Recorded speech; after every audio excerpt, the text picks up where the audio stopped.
Friends in the Corner, a new podcast experience in the bluegrass state of Kentucky.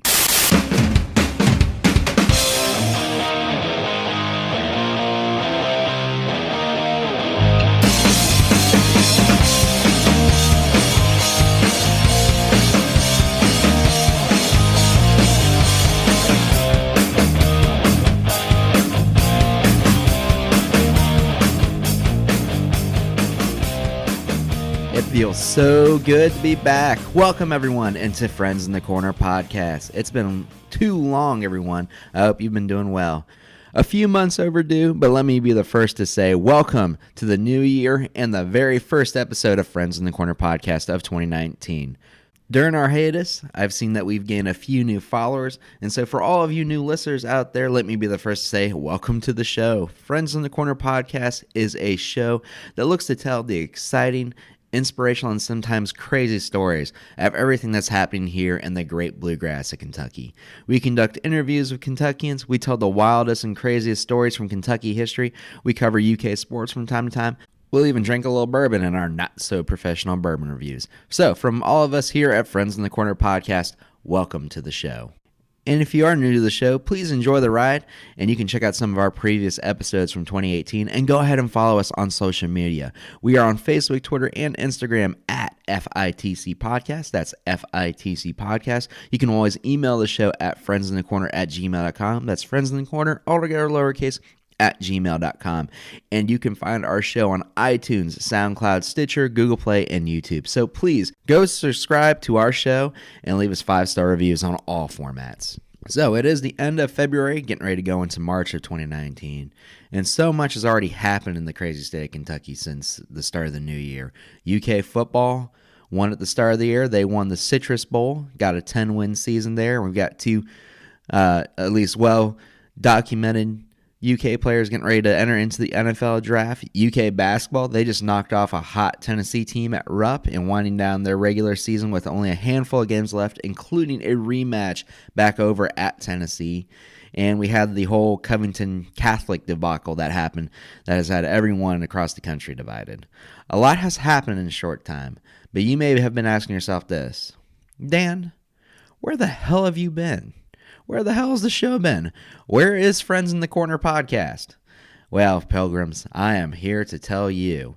And that is what I'm like to do today, is address where the hell have we been. So I want to take this first episode here just to help let you guys know where things have been since we've been on hiatus and where we are going from this point forward. So last time you heard from me, it was way back around Thanksgiving when we released our last episode of the year, the Not-So-Professional Bourbon Review, Weller Edition, where I mentioned we would be going on a bit of a break until the new year. Now, that break went a little bit longer than I was expecting it to be, but nonetheless, we went and did it, and there was a couple reasons why we decided to go on the break. The first reason being wanting to know how my content hits my audience. What episodes are working? What series are working? What interviews do you guys like? Getting some ideas, getting numbers out there so I can come back with a better, more informative show for you guys. My desire is to put out the best show possible for my audience each and every week and have a little fun doing it. And I hope you guys have been enjoying the show for the most part. The second reason for the hiatus was simply to recharge. You don't really learn about this until you actually get into podcasting, but there's a lot of work that goes into making a show like this. From setting up interviews, to recording interviews, to researching content, to finally editing all the audio, making sure your equipment works, purchasing the equipment, and finally getting the show out on the internet for you guys. It can be a lot of work, especially to put out a weekly show like I've already been doing for the past year and a half for you guys. And I know in some of my previous episodes, I always refer to Friends in the Corner as a we process whenever I talk about production. But the truth is, it's not as much a we as it is me. It's a one-man show back here. And it can be a lot on a person, especially when at this moment in time, podcasting is really just a hobby. Yes, I would love to tell you guys that I make a lot of money just off podcasting, but the reality is this is not how I make my living. Like many people that are in this realm of entertainment, I have to work a day job, And for the last 2.5 years, that day job was working as an admissions counselor at Bluegrass Community and Technical College in Lexington, BCTC. Or, as I heard it referred to at a bar one time, Bicky Ticky. But as anyone who's ever worked in an admissions and in a academic environment can tell you, when fall semester happens, that is when you're at your busiest. And that's exactly when I was putting out most of my podcasts last year. You are hitting the boots hard. You are going to school, recruiting kids, talking to them, trying to give them as much information as possible. You're giving campus visits whenever possible. You're dealing with frustrated students, parents, admissions counselors from other areas. You're dealing with frustrated staff from high schools and at your own college. You're dealing with frustrated faculty members. So there's a lot going on all in that realm as an admissions counselor. Not to mention when you're coming back, I had to deal with purchasing, budgeting, and then finally, when I finally got back into my office, I'm answering emails and phone calls. So it can make for a very long day as an admissions counselor. And this is not to get a sympathy response from my listeners or have a woe is me moment for working hard. A lot of people work hard in their jobs, and a lot of people have very demanding occupations. But this is one of the reasons why the podcast was kind of put on the back burner for the time being, because when I would come home, the last thing I wanted to do was record. So between a season of recharging and wanting to figure out how to better craft my podcast episodes for you guys, this is why we are on such a long break. But it is a new year, and there's been some new changes along the way, which is I'm excited about to get the ball rolling again on the show. One of those big changes being my occupation. So, as I've just mentioned, you guys, for the last 2.5 years, I was an admissions counselor at BCTC, but as of a few weeks ago, I am no longer with them. Yeah, my last day was a few weeks ago, and it was a little bittersweet leaving BCTC. I have been in that same office for those 2 years. I worked under an amazing supervisor named Shelby Hugel, who was our associate dean of admissions out there, and to this day, I even say that she was probably the best boss that I've ever had in any job or career that I've worked in. I'm going to miss a lot of the staff that I had the honor of working with. I'm not going to miss every staff member that I've worked with and every faculty member that I've worked with, but there's a handful of people that made my experience there fantastic. And I had great high schools that I worked with in the Lexington area, just to name a few. Pam Bates over at Dunbar High School, she was rocked. Anytime I wanted to get in there and talk to students, she would help me out. Miss Fitzgerald over at Lafayette, Miss Lewis over at Tates Creek High School. I just want to say thank you guys for allowing me to come in and speak with your students. And even some of the students that I got to recruit and counsel coming into BCTC, it was such a pleasure just to meet them and then watch them go around our school and continue their education. And I get the biggest joy out of knowing that I had a small part in making a difference in some students' lives there.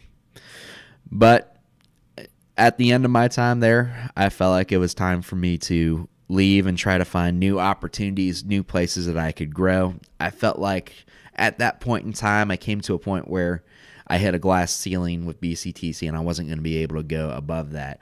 And then I was working just so hard to get nowhere that I couldn't even focus on my other extracurriculars that I want to do, like podcasting. And so when an opportunity arose for me to leave BCTC, I took it. And the last week of my employment was fantastic, just to hear all the people say goodbye and hear all the people say how much they appreciated me. Unlike my fellow podcaster and a former BCTC employee himself, Adam Banks, I actually did get a card on my last day of work there from everyone signed. More importantly, they gave me a bottle of Woodford Reserve to drink while I was not on the job, but in my own leisure. So it was a very sweet goodbye from my staff. So everyone at BCTC, everyone in the Office of Admissions there, and most importantly, my former supervisor, Shelby Hugel, from the bottom of my heart, I just want to say thank you to you guys for allowing me to have an impact on people in such a meaningful way over those last 2.5 years. And I cannot wait to hopefully work with you guys again in some capacity down the road as well. If you guys ever want to be on a podcast episode, you can always shoot me up. It's at friendsinthecorner@gmail.com. That's friendsinthecorner, altogether lowercase, @gmail.com. But out with the old and in with the new. So you guys might be asking yourself, so where are you now? Well, I'm proud to announce that I have accepted a role in hospitality at Castle and Key Distillery out in Frankfurt. And if that name sounds familiar to you guys, you may remember us talking about Castle and Key on our episode where we reviewed the Kentucky documentary Neat, the story of bourbon, where Castle and Key, and more specifically the master distiller Marion Eves, played a big part in that documentary. And so Castle and Key was a very fascinating part. You actually got to see some of the overhead pictures of what the facility looks like down there in the middle of Millville, Kentucky. If you've never heard of Millville, don't worry, I didn't know about it either, but it's right in between Versailles and Frankfurt. But yeah, I'm going to be working out there, and if you are still not familiar with Castle and Key, I'll be leaving a link in the description where you can go check out their website, come book an experience with us, and come see the amazing grounds that they have out there in the middle of nowhere, Kentucky. And just to give you guys a little bit of history about Castle and Key, so they are on the grounds of the former old Taylor Distilleries, which was owned originally by E.H. Taylor, who, if that name sounds familiar, if you ever toured Buffalo Trace or Woodford Reserve, he played a big role in what would eventually become those two distilleries out in Frankfurt, Versailles area.